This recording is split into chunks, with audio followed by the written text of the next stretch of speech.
Hello, welcome to Chapter 4, the skeletal system. Today we're going to go through everything that makes up our skeletal system, some different conditions of the skeletal system,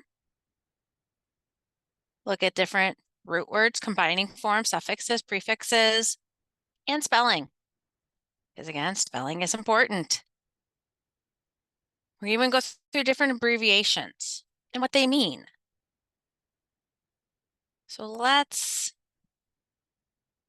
get started with bones of the skeletal system.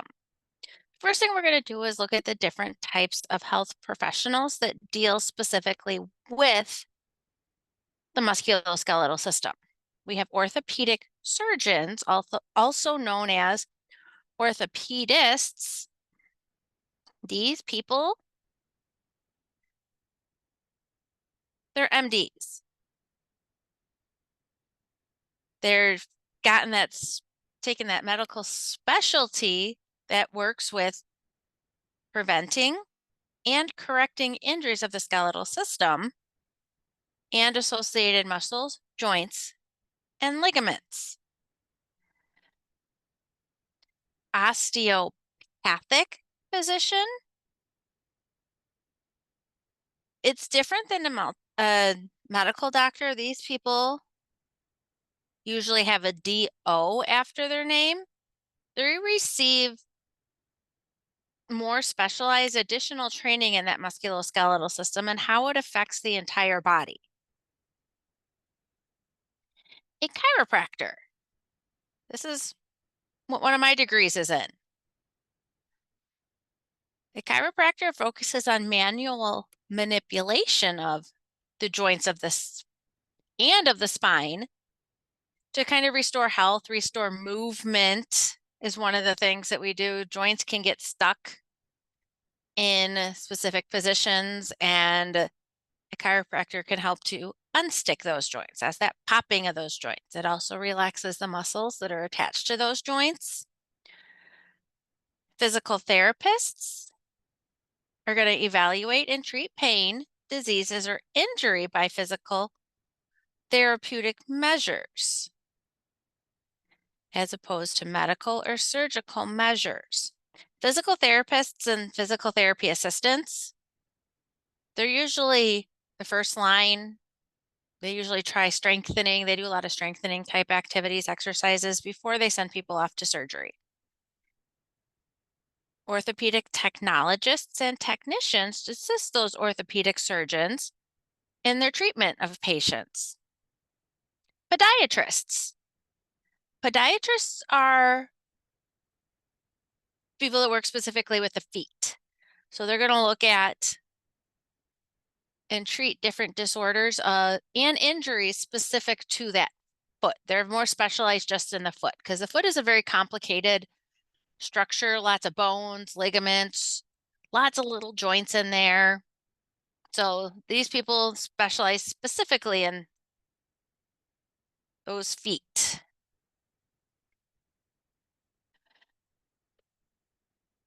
So our skeletal system is made up of bones, cartilage, tendons, and ligaments.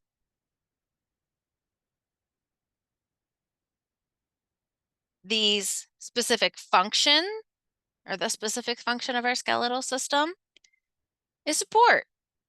The bones of that vertebral column of your back, your pelvis, which is your hips and your legs, are going to hold up your body. That jawbone is going to support your teeth. We protect. That skull protects your brain. That vertebral column or your spine, same thing, protects your spinal cord. Your rib cage in your chest is going to protect your heart and your lungs. Blood formation. We have red bone marrow specifically in certain bones within our body that's going to produce all of our blood cells, whether they're white blood cells, red blood cells, or platelets that assist with clotting. Mineral storage and balance. We store calcium phosphate crystals in our bones. If we need calcium, we can pull it from our bones. If we have too much calcium, we can put it into our bones. And they assist with endocrine regulation, which is what I just talked about with that mineral storage formation. So our bone cells release a hormone called osteocalcin. This increases insulin secretion and reduces the storage of fat, along with regulating that calcium balance in our blood. And our bones is that place where we store it. It also does detoxifications. I skipped that one, sorry. Bones remove metals like lead and radium from the blood. It stores them and it slowly releases them for excretion. Fun fact. So we looked at some of these words. So let's break some of these down. Ick, just that last part. The IC means pertaining to. We have or, which means doer. Vacation means to remove. All, that suffix, means pertaining to.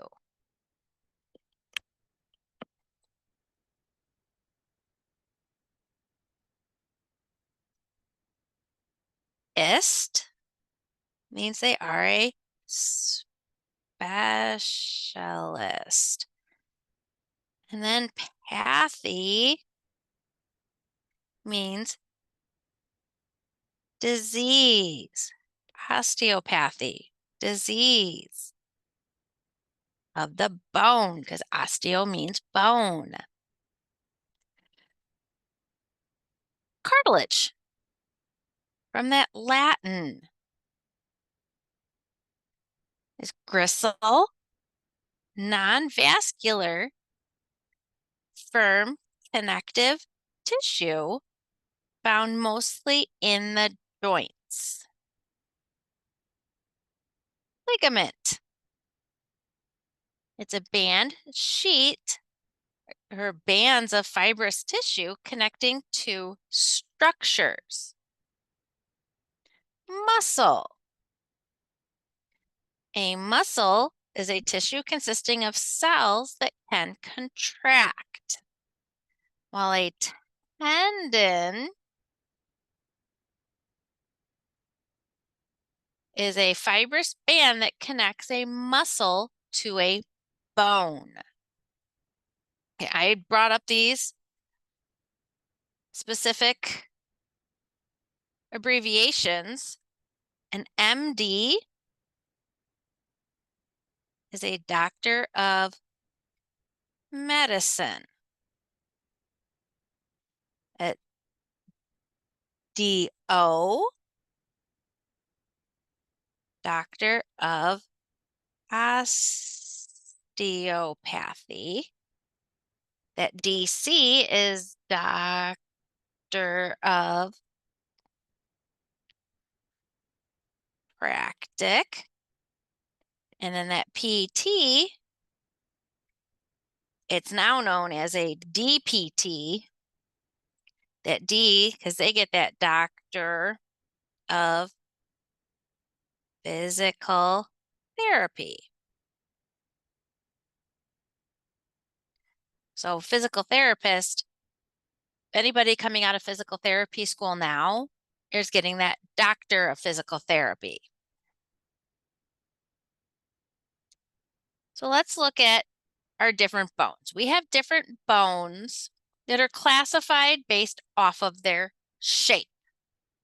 We have a long bone. This is a long bone. This is the femur, your thigh bone. We have short bones. The bones that make up your wrist are short bones. Flat bones. A flat bone would be like the bones of your skull. And an irregular bone, like your shoulder blade. That's got an irregular shape. Same with the bones that make up your spine. Those are also irregular. Let's look at parts of a long bone. What makes a bone a long bone is it's longer than it is wide. A short bone is just wider than it is long. That is the main difference. All of our bones are going to have an epiphysis. That is either the top or that bottom portion of the bone. They also have a diaphysis, which is known as the shaft. The shaft or diaphysis is a hollow cavity.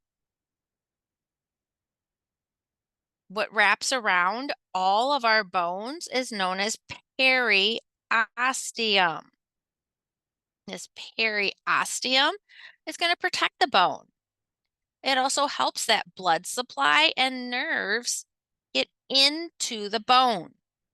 You see inside this medullary cavity here, there's a lot of blood vessels in there. All of these blood vessels are what helps your bone heal when it gets damaged. There's lots and lots of blood supply to bones. All of this blood supply starts from this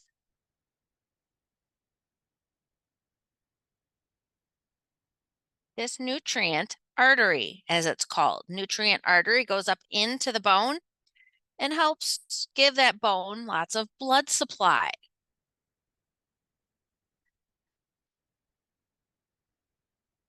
So the adjective form of cortex is cortical. Medulla, medullary, periosteum, periosteal.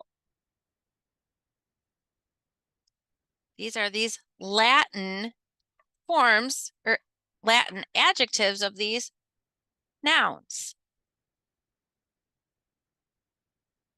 So a diaphysis is a Greek word that means growing between. It is the shaft of that long bone. This area through here is that diaphysis or shaft. Epiphysis is that extended area at the proximal and distal ends of long bones. So that top and that bottom of those bones, it gives an increased surface area for muscles, ligaments, and tendons to attach. Epi means upon, and epiphysis means growth.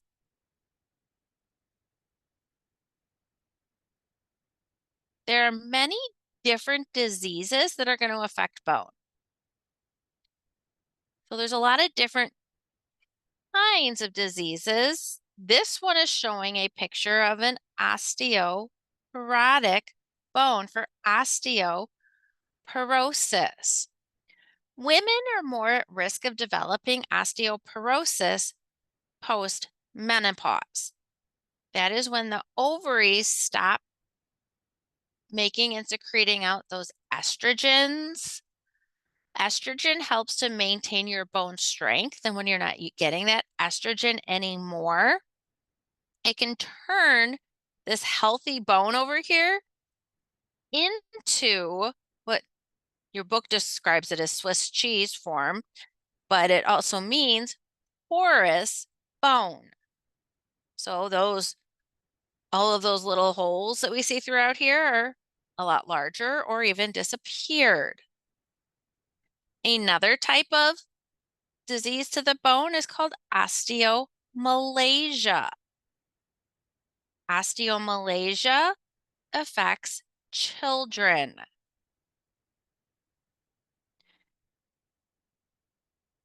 It's better known as rickets, and it has to do with a deficiency of vitamin D. There's also osteogenic sarcoma. It's a cancer. It is most commonly found in the knee. So the common root for all of these words would be osteo.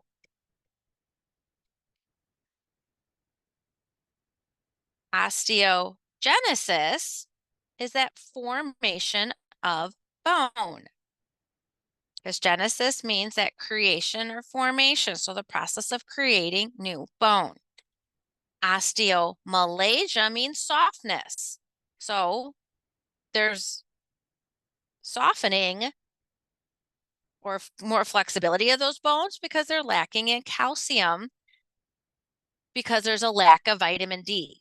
We use vitamin D to take calcium out of our digestive tract. If there's not enough vitamin D, we cannot take out calcium, and that's what causes this osteomalacia or rickets. Osteomyelitis, osteobone, mile, next part of the word, is going to mean bone marrow, and itis is that inflammation. So it's inflammation of the bone. Penia means deficient. Osteobone, so decreased calcification of the bone. And then osteoporosis, those bones become very porous, brittle, fragile, and they're very likely to fracture. Osteopenia can sometimes lead to osteoporosis. Osteopenia is just that deficiency of calcium in the bone. Osteoporosis is when it's gone even further.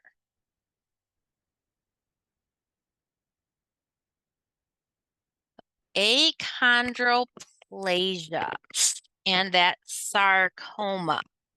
So achondroplasia. A means without. That combining form, chondro, means cartilage. And plasia means formation. We form all of our bones from cartilage in utero during development. So if there's no cartilage in that area where a bone should form, that means that there's going to be no bone formation, which means there's going to be a missing bone somewhere. That is that achondroplasia. Sarcoma, I mentioned, was that tumor. Sarc means fresh, and that oma means tumor. So it's a fresh tumor. It's sarcoma is usually a malignant tumor that comes from connective tissue. Bone is a connective tissue.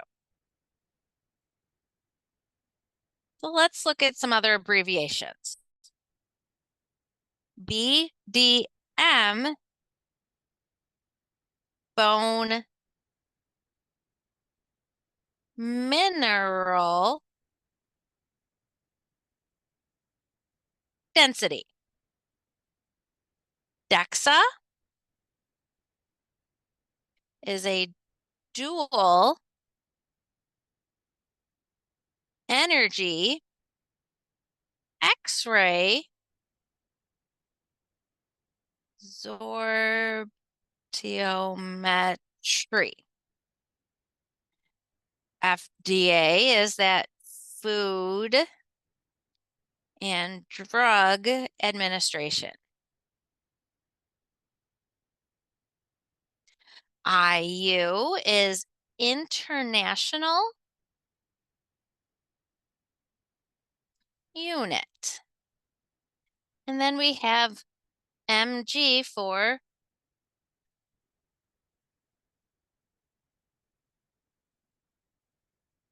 milligram.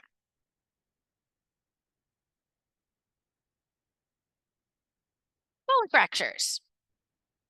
This lists two different figures from your textbook that are on page 64 that show some different types of fractures.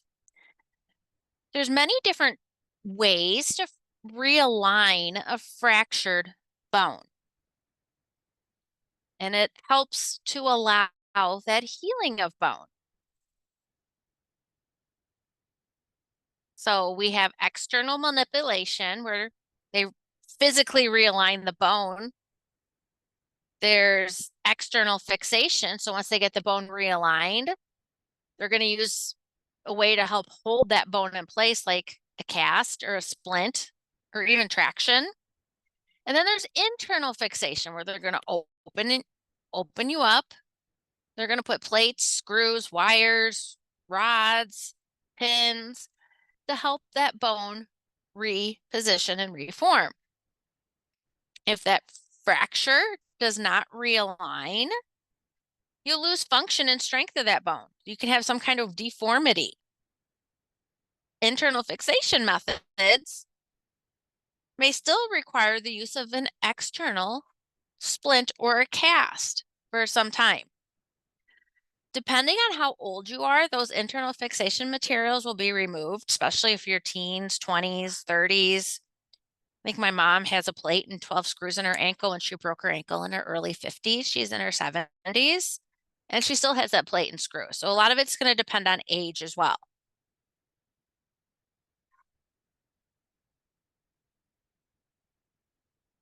So the difference between the different types of fractures. A closed fracture occurs when the bone does not break through the skin. An open fracture, that bone is going to break through that skin. So it kind of tells you exactly what it is. A complete fracture, a bone is broken into at least two pieces. An incomplete fracture, the fracture does not extend across that entire bone. So not the entire bone is fractured, just a portion of it.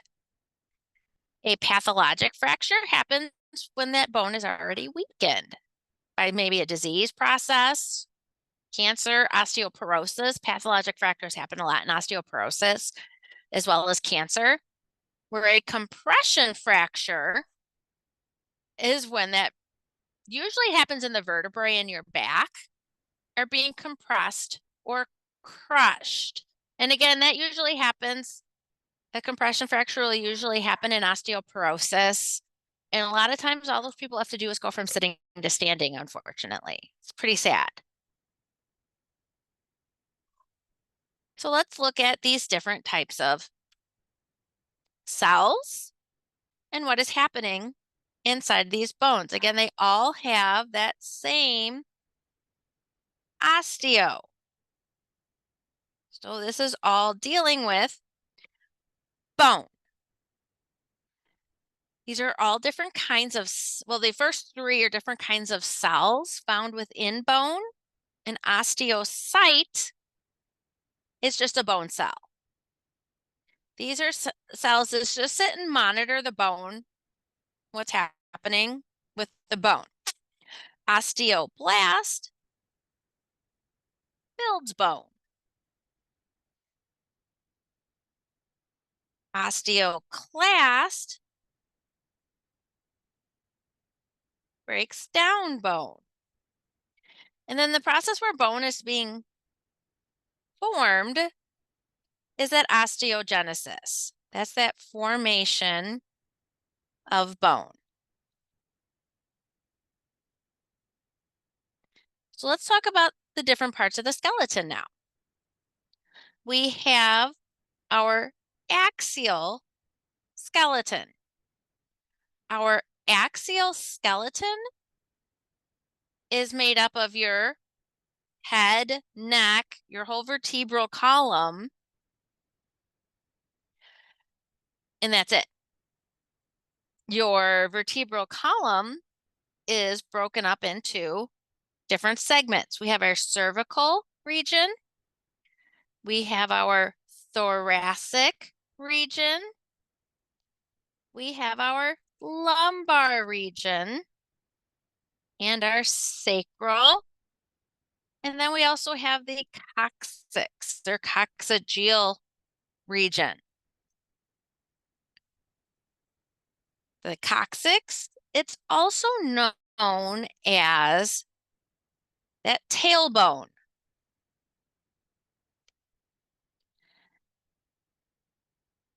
So our vertebral column protects your spinal cord. We have intervertebral discs. Inter means between.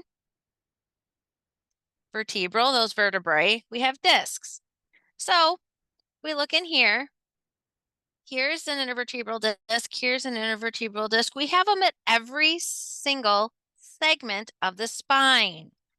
These intervertebral discs are going to provide support and cushion for the vertebral column. They are what allow your spine to have some sort of flexibility and move. So if we look at intervertebral, kind of broke it down already, but all means pertaining to. Inter means between. Vertebra means for vertebrae. We have different types of abnormal curves that can happen in the spine.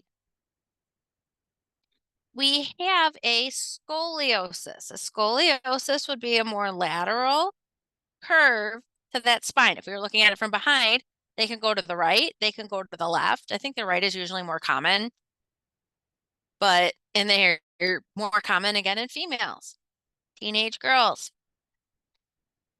We have a kyphosis. So we look at the spine from the side. We see this curve through here, a kyphosis. What that curve would do is it's coming down, is it would curve out a lot further than normal. If you think of a little old lady that's kind of hunched over, also kind of known as a hunchback, those people have a kyphosis. The other one would be a lordosis. That is where this curve in this lower back here, through here, is over exaggerated. So that curve goes more out. You will see these in pregnant women towards the end of their pregnancy, men who have larger beer bellies. You'll see those there, this exaggerated lordosis.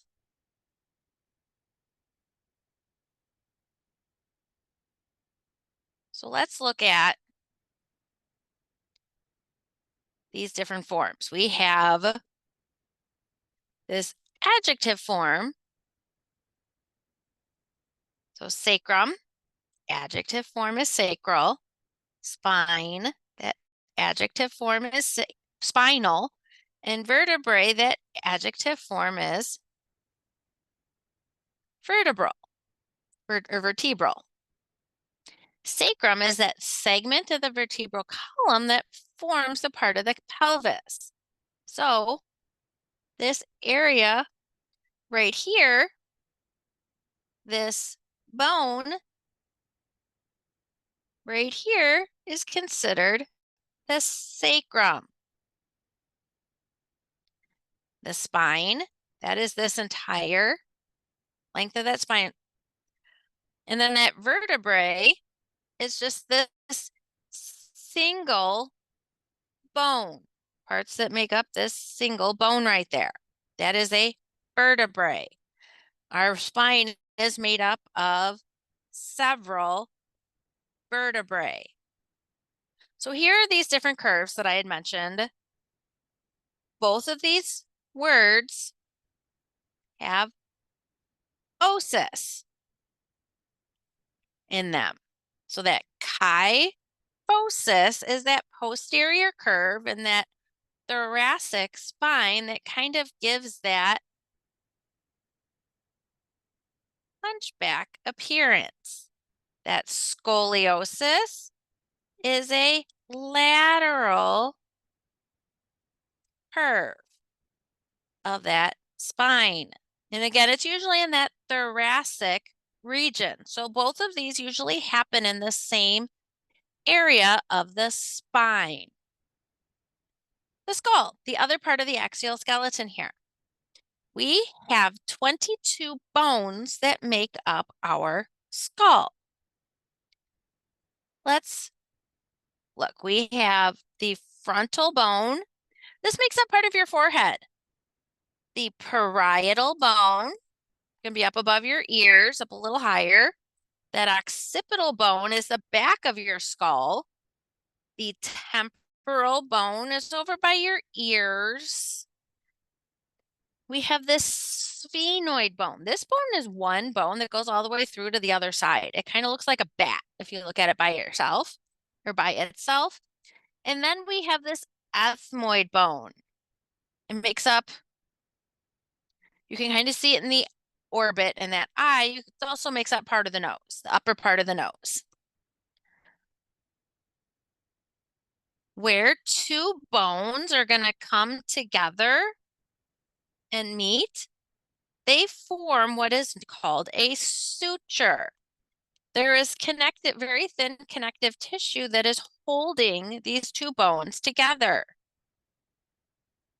Suture means to unite by sewing.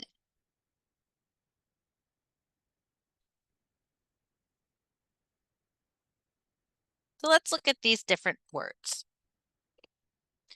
Cranium, Greek, means skull. Mandible is Latin for jaw. Maxilla, Latin for jawbone. And zygoma is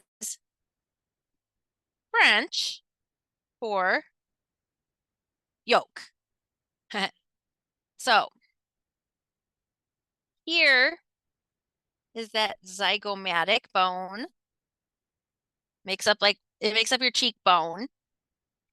Mandible is that whole movable portion of your mouth, while the maxilla holds your top row of teeth in place.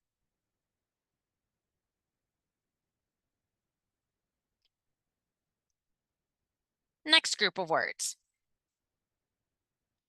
So let's look and define the root form of these terms. Palatine. Palatine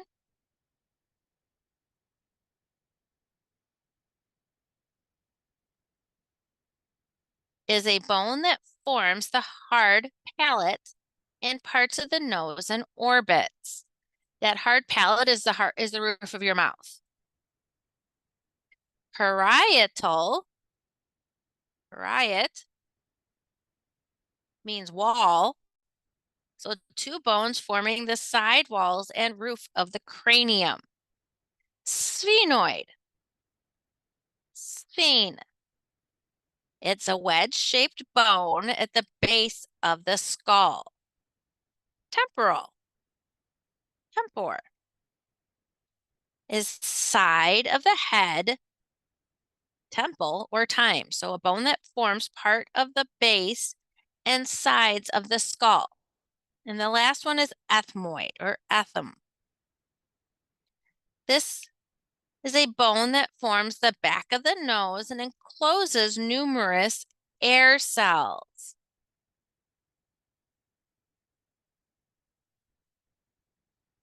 Let's look at these abbreviations. see what these mean. C5, that fifth cervical vertebrae.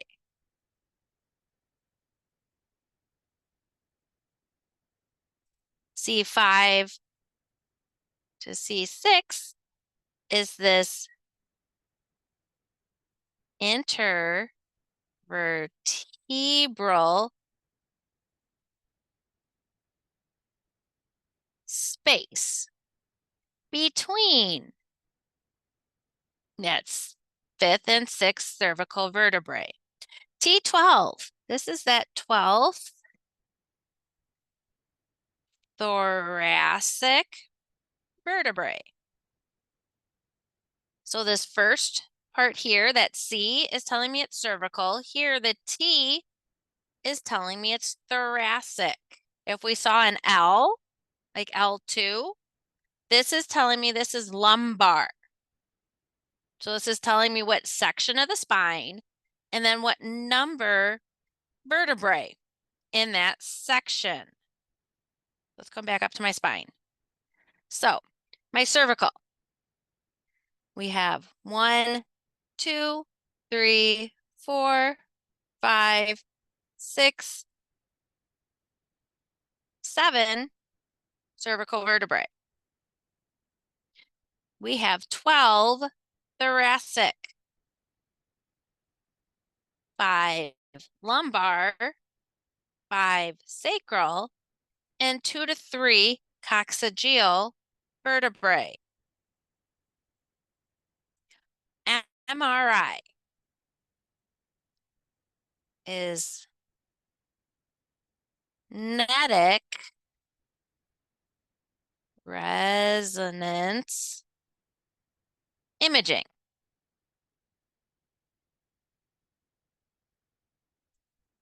This is a way that we can take many of those transverse slices of the body to look at different images of different structures, taking those transverse, so slicing the body into smaller pieces so we can look at what's going on. And then TMJ. That TMJ stands for temporal mandibular joint. That is the joint that allows your mandible, that movable part of your jaw, your mouth, to go up and down, is that temporal mandibular joint. So let's look at the appendicular skeleton, which is the bones of the shoulder girdle and the upper limb. So this is just the first part of that appendicular. So that shoulder girdle is made up of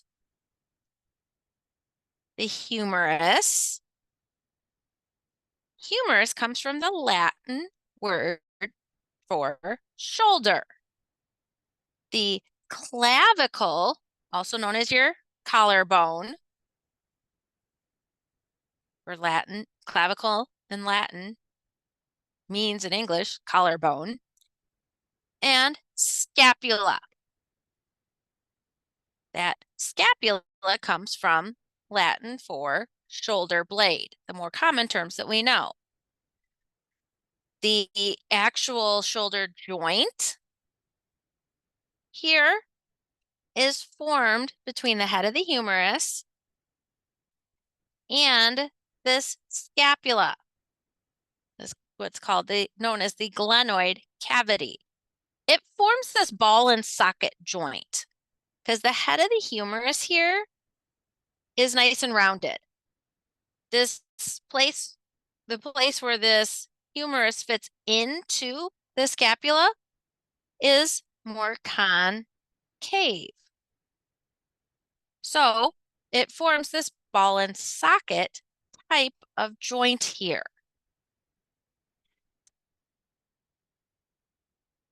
So these are some of the different types of shoulder disorders. A separation is a dislocation of the AC joint. That acromioclavicular joint. Here is that AC joint. It is between the acromion process here that's on the scapula and this clavicle. Where two bones come together, they're going to form a joint. A shoulder dislocation is when that ball of the head of that humerus is going to slide out of its socket. So that is when this head of this humerus here comes out. It can go down. It very rarely goes up just because of all the bones here. It can go backwards. It can come out at you, forwards. Those are the three directions that that shoulder is usually going to dislocate. And then we have a subluxation. A subluxation is technically considered a partial dislocation. Dislocation is a full coming apart.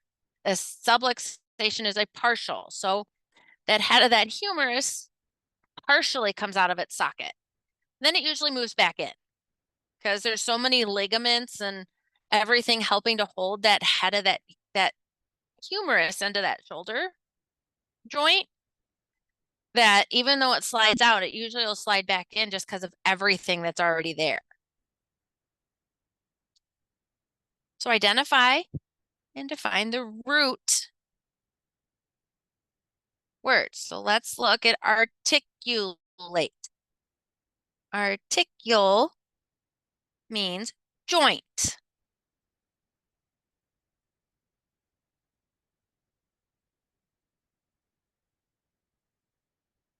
Dislocation,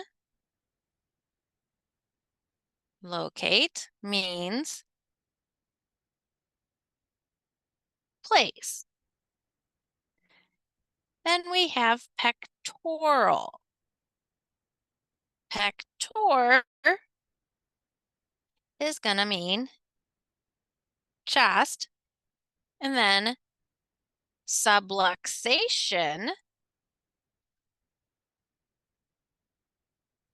luxate, means to dislocate.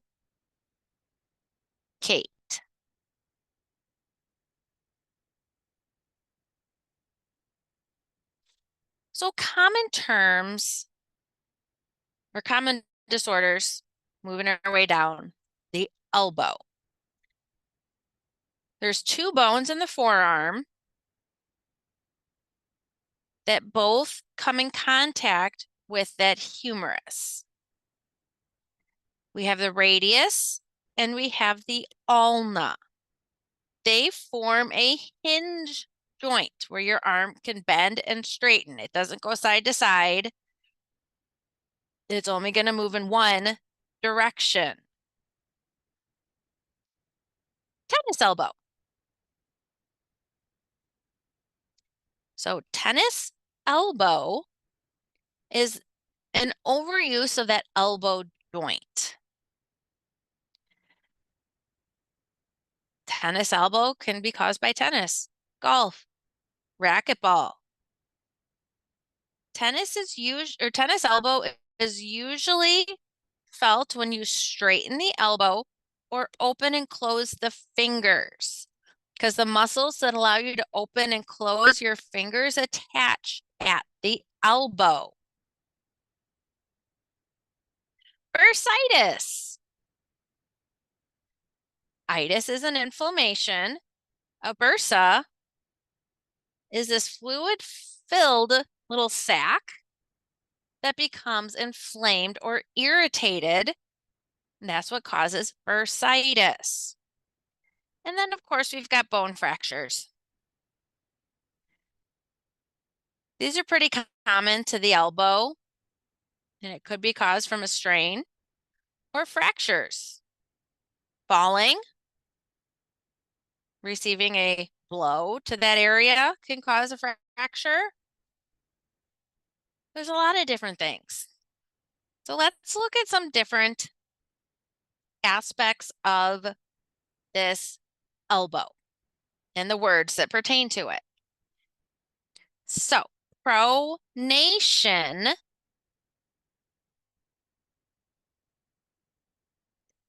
my root word means bend down. Ion means action or condition. Supination or supinate means to bend backwards. And again, we have our ton, which means action or condition. Capitulum. That capitu is our combined form, which means small head. Lum is going to mean small structure. Aspiration. Aspirate means to breathe on. ION, process. Trochlear. Trochle means pulley, and R is pertaining to. So if you noticed, let me come back here, the ION in like pronation and supination, action or condition, well, the ION of aspiration means process. So these are telling us, again, that these have more than one meaning sometimes. These suffixes. Now let's go down to the wrist, hand. Here's that radius and that ulna. They go all the way up and they form that that elbow joint. They come all the way down to form a joint with your wrist. On the thumb side is that radius. On that little finger side is that ulna. They form a joint with the carpals. There are 8 bones in here that make up the carpals. I know it looks like 7, but there's one here, and then there's this one little one that sits on top of it, that pisiform, it's known as. But those bones, those 8 bones, make up your wrist. We have different things that can happen or disorders of the wrist. A ganglion cyst, we mentioned before that is in the integumentary system that a cyst is a fluid-filled sac. And a ganglion cyst is this fluid-filled sac that's arising from a synovial tendon sheath. A synovial tendon sheath, it's like a bursa, but instead of being like a cushion somewhere, it wraps around a tendon to a muscle. And because of the rubbing on it, it causes a cyst to form. Stenosing teniosynovitis. It's caused by pressure to develop under the retinaculum. So we've got this retinaculum that's covering these carpals. And by putting this pressure on it, it can cause this stenosing teniosynovitis, carpal tunnel syndrome. It is repetitive movements to the tendon sheaths of the thumb side of the hand. So to this side of the hand, it's repetitive motions. So somebody who sits at a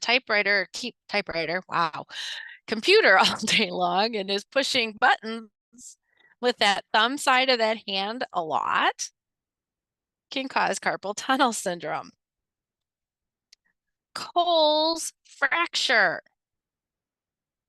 A Cole's fracture is a fracture to this bottom portion of the radius, specifically.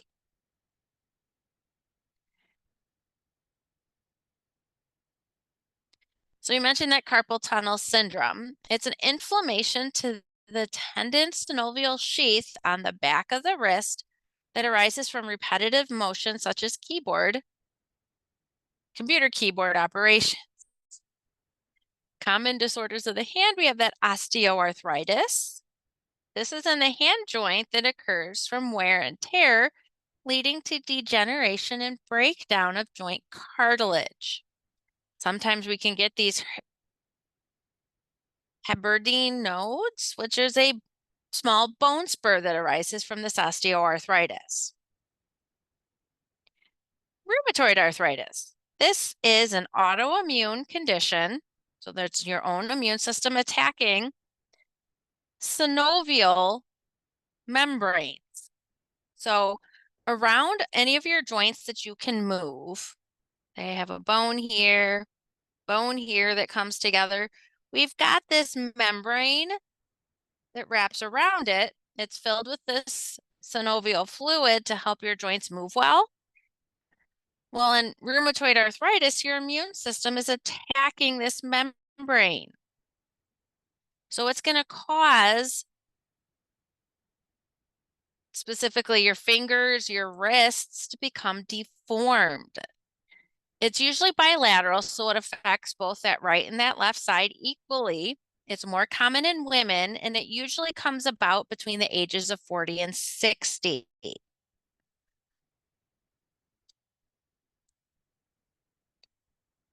Let's look at these different roots. Arthur means joint. Carp means wrist bones. Osteo means bone. And phalange means, or phalanx, or finger. Ortho. Right now we're in the upper extremity. So your fingers are called phalanges in medical terms. So that's where your toes are also called the same thing. So let's look at these different abbreviations here. CTS, that carpal tunnel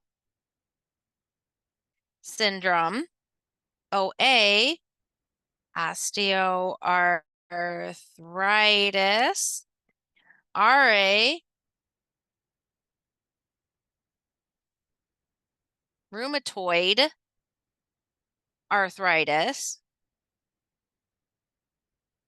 Now some nursing terms here. PO, by mouth. PRN is as needed or when necessary, according to your book. I learned it as needed.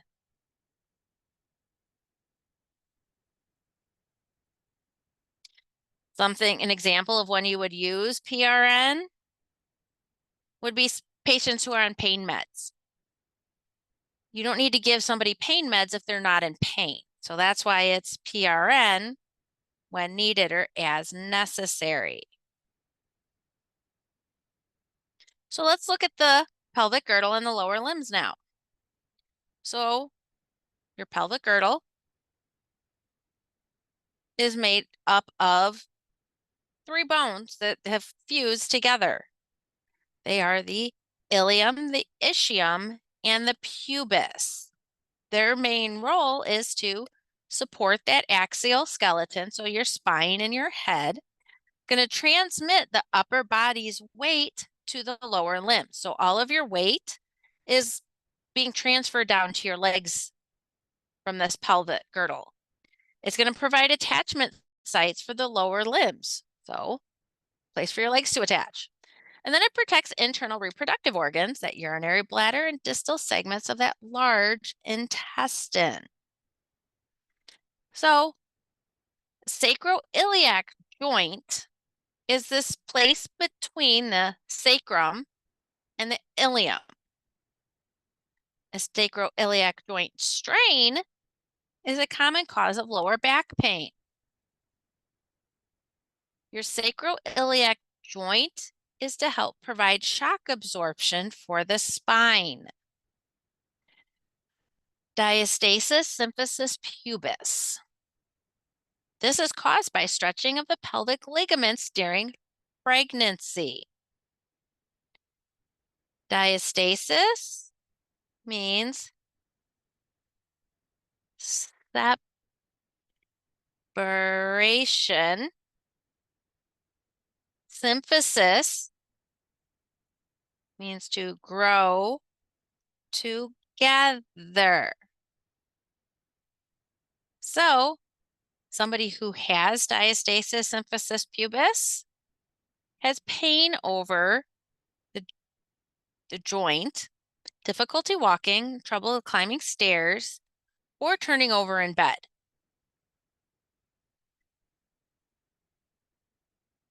Femur, that adjective form of femur is femoral. Pelvis, adjective form is pelvic. Pubis, adjective form is pubic. Femur, or femoral, refer to that thigh bone. Pelvis or pelvic refers to the basin-shaped cavity at the base of the spine, and pubis or pubic refer to that pubic bone specifically.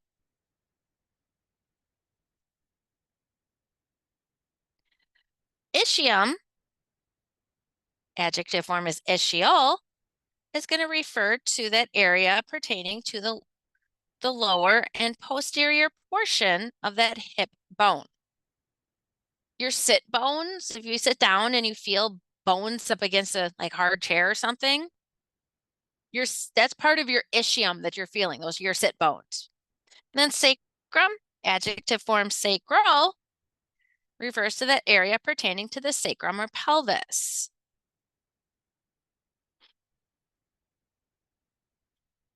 So a sport that can cause hip pointer injury would be football, with a blow to the rim of the pelvis, causing bruising to the bone and the surrounding tissues. So osteoarthritis is caused by that normal aging and that normal wear and tear on joints. Rheumatoid arthritis is usually seen in the hands first, but it can progress to the hips next. Avascular necrosis. Necrosis means tissue death. Avascular means there's no blood supply.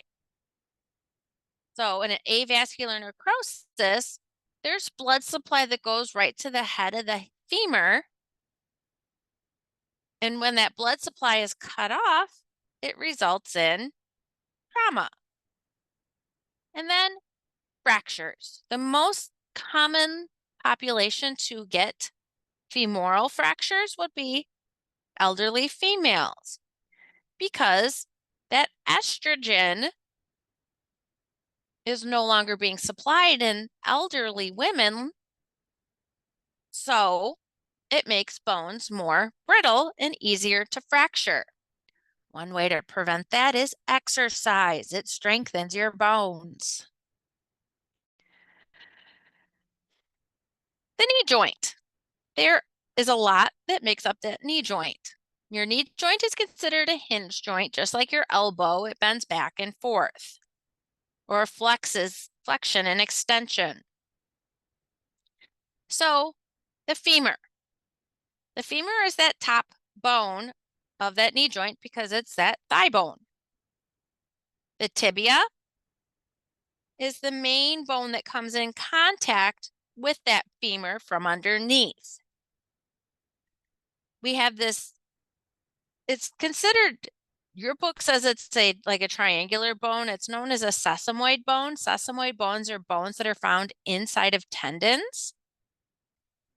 That patella articulates with the femur, so it comes in contact with that femur, and it sits inside that patellar tendon.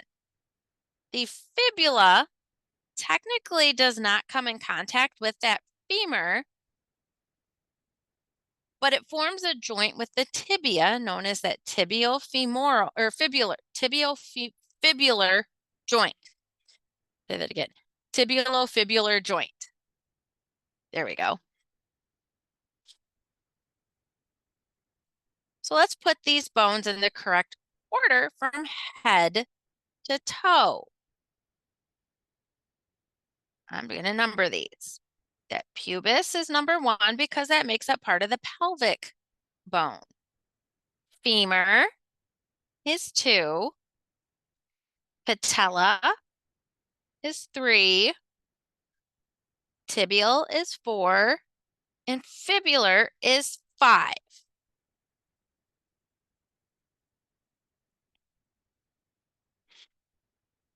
So now we're going to look at plural forms.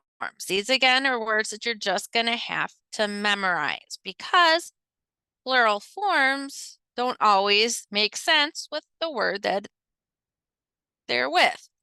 So meniscus comes from the Greek word for crescent. The meniscus is a disc that sits of cartilage that is found between bones. In this case, it's found within the knee. We have 2 pieces of menisci that make up part of that knee joint. Menisci is that plural form. And then patella. As I mentioned, it's that kind of triangular bone found within that patellar tendon, making it what's called a sesamoid bone. That plural form of patella is patellae.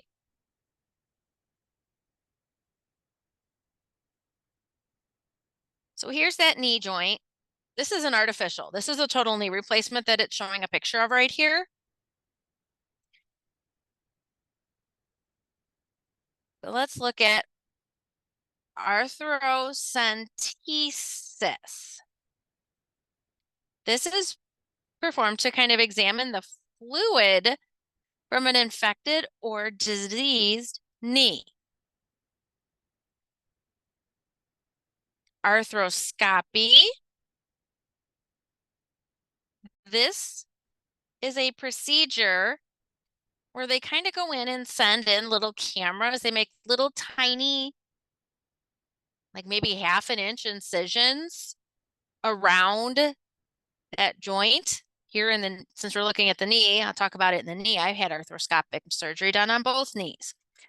So what they do is they come in and they make these little 3 to 4 little incisions around the joint so they can send cameras inside and visually see what is happening because there's some things that will not show up on imaging.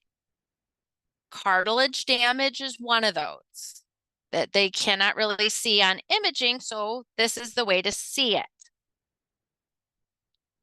Then we have a total knee replacement. Total knee replacement means that we're replacing the top, that femur, the bottom part of the femur, the top of the tibia here,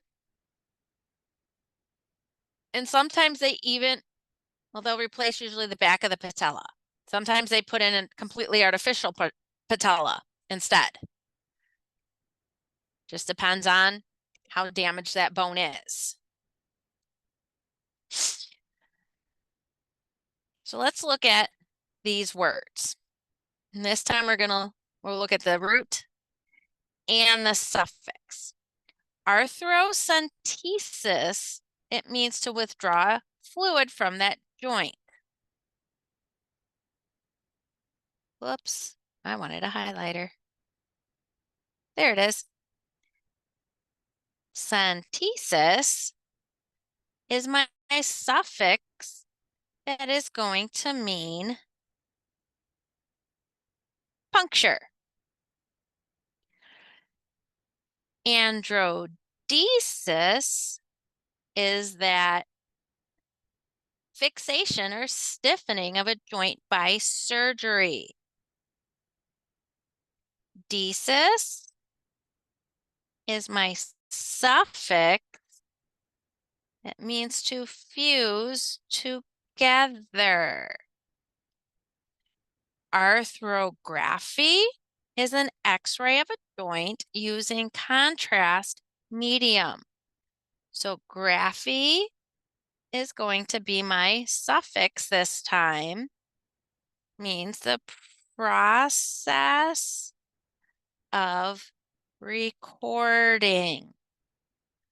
Arthroplasty means surgery to restore function of a joint. Plasty is my suffix, which is going to mean reshaping by surgery. And scopy means the process of using an instrument to examine visually. Arth,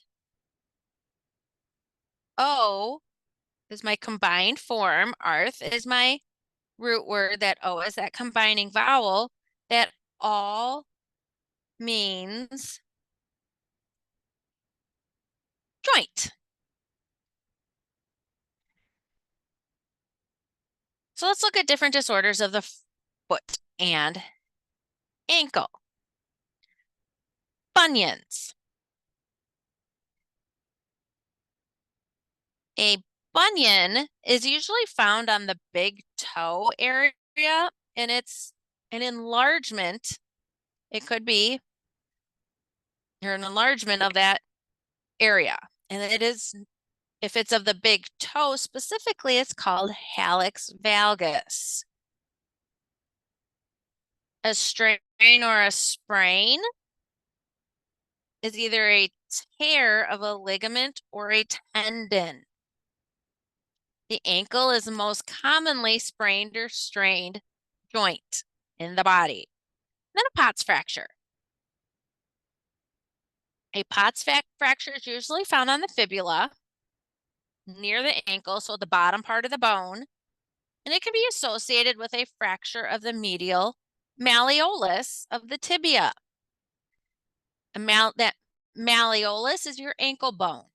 So that medial ankle bone, and that it can be associated with it, but it's usually that lateral malleolus, that outside ankle bone, that's being damaged or fractured.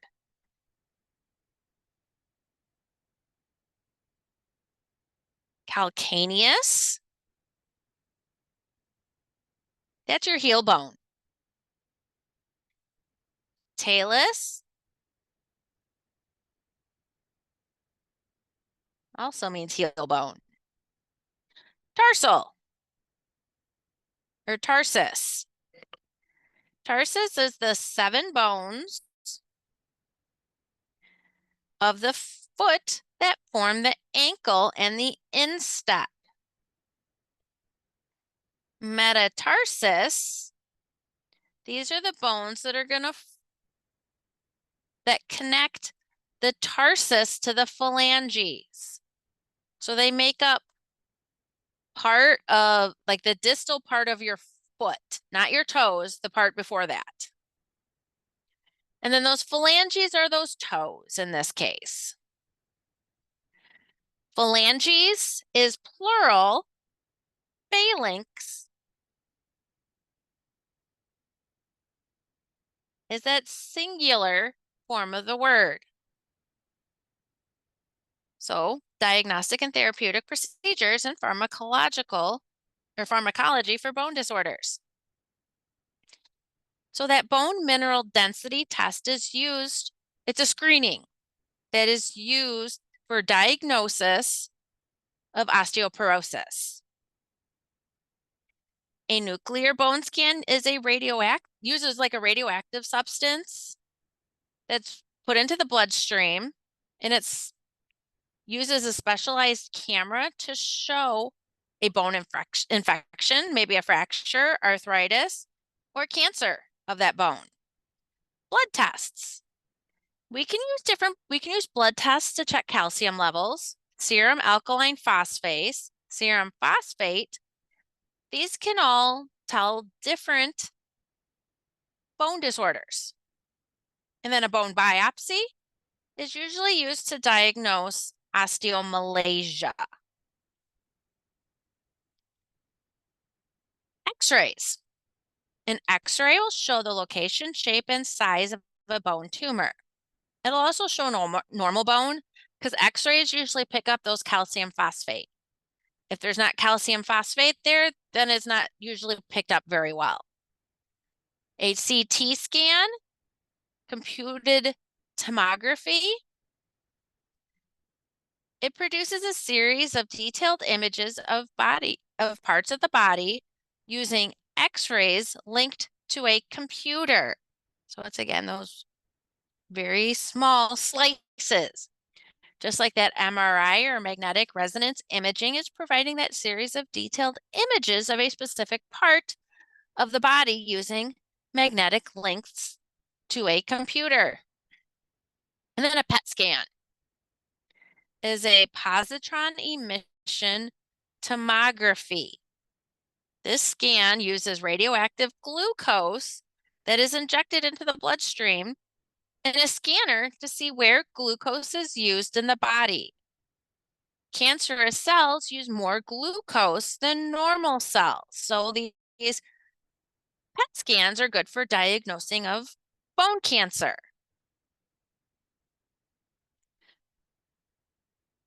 Surgery is usually the most common treatment for most bone disorders. Chemotherapy is going to use these anti-cancer drugs.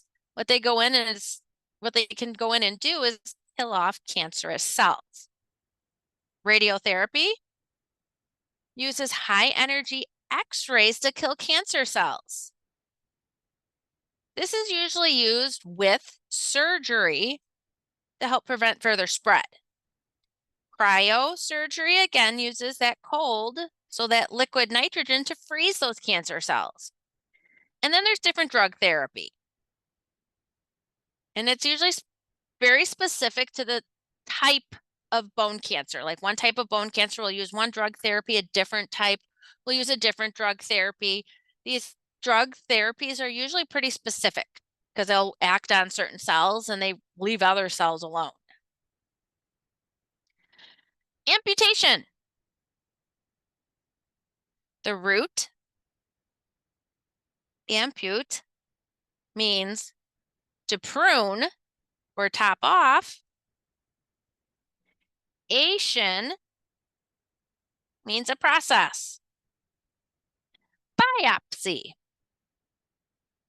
Bio means life. And then opsy, kind of overlaps there, means to view. Chemo, therapy. Chemo is that root word. It means chemicals. Therapy means medical treatment. Radiotherapy. Radio is my combined form, means X-rays or radiation. Therapy means that medical treatment. So we can break apart these words to discuss what they actually mean. Bisphosphonates. These are used to treat usually osteoporosis. They help to reduce the rate of bone reabsorption. So that breaking down of bone, bisphosphonates are used to reduce that. So in osteoporosis, where more bone is being broken down than being built, this will prevent some of that breaking down. And then we have corticosteroids. These are drugs that are used to reduce the pain and inflammation of severe osteoarthritis and rheumatoid arthritis.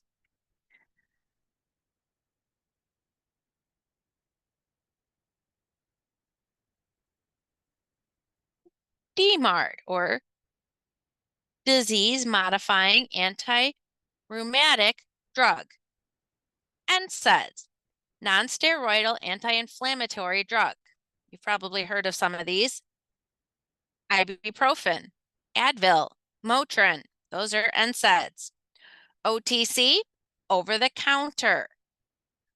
Most NSAIDs you buy over the counter. TNF, tumor necrosis factor.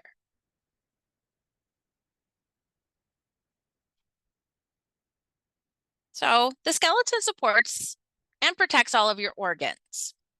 Understanding the surface anatomy of bones and their markings will help you describe and document the sites of symptoms, signs, diagnostic, and therapeutic procedures. That axial skeleton is that vertebral column, skull, and it does include your rib cage. While that appendicular skeleton is your arms and your legs and what holds your arms and your legs to your trunk. There's a lot of different things that we can use to treat or to examine different conditions of the bones and then treat. The problem with a lot of treatments is they tend to have a lot of unpleasant side effects, and it's just that typical side effect that happens with medications. Thank you very much for listening. Have a wonderful rest of your day.